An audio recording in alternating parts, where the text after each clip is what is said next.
नमस्कार बंधुरा बंशुपना चैनल पक्ष থেকে তোমাদের জানাই অনেক অনেক স্বাগত। আশা করি তোমরা সবাই খুব ভালো আছো। আজকে তোমাদের শেয়ার করব চিনাপুটি মাছের একটা সহজ লোভনীয় ঝালের রেসিপি, যেটা বড় থেকে ছোট সবার খুব ভালো লাগবে এই গরমে। একদম কম মশলাতে চলো রেসিপিটা বানানোর জন্য প্রথমে রেসিপিতে যা যা লাগবে সেটা কেটে নিচ্ছি। এখানে একটা বড় সাইজের টমেটো কেটে নিয়েছি এবং দুটো কাঁচা লঙ্কা মধ্যখান থেকে চিড়ে নেব।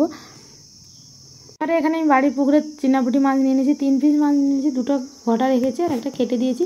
এবার কড়াইটা গরম হয়ে গেলে কড়াইতে দিয়ে দিয়েছি সরষের তেল। তোমরা যে কোনো রান্নার তেল দিয়ে এটা করতে পারো।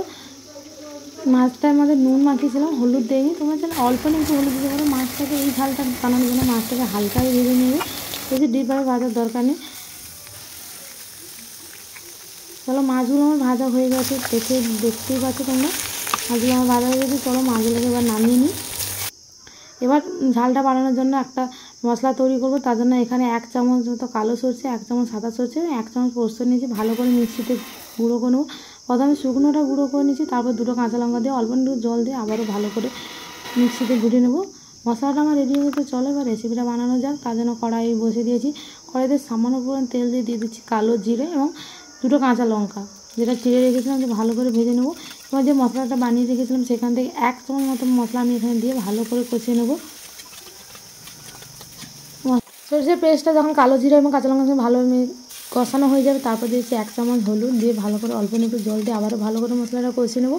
হালকা পরিমাণে কষানো হয়ে গেলে এবার দিয়েছি টমেটোগুলোকে 2 থেকে 3 মিনিট ভালো করে কষিয়ে নেবো, যতক্ষণ না টমেটোগুলো গলে যাচ্ছে, একটু নরম হয়ে যাচ্ছে। দিয়ে কষানো হয়ে গেলে এবার দিয়ে দিচ্ছি বাকি যে পেস্টটা ছিল মিক্সিতে, সেটা দিয়েছি এবং মিক্সিতে ধুয়ে জলও দিয়ে দিচ্ছি। অল্প না একটু জল লাগবে যেহেতু মাছগুলো ফুটবে, তাই আর একটু জল দিয়ে দিচ্ছি মিক্সি থেকে। তার উপর থেকে দিচ্ছি 1 চামচ হলুদ। এখানে আমি শুকনো লঙ্কা ব্যবহার করিনি, যেহেতু আমি 6 পিস মতো কাঁচা লঙ্কা ব্যবহার করেছি। তোমরা যদি ঝাল খেতে বেশি পছন্দ করো তাহলে অবশ্যই শুকনো লঙ্কা ব্যবহার করবে, সেক্ষেত্রে তোমাদের মশলা কষানোর সময় ব্যবহার করতে হবে। তো চলো উপর থেকে দিয়ে দেবো দুটো কাঁচা লঙ্কা। মশলা জুসটা ফোটার অপেক্ষায় আছি।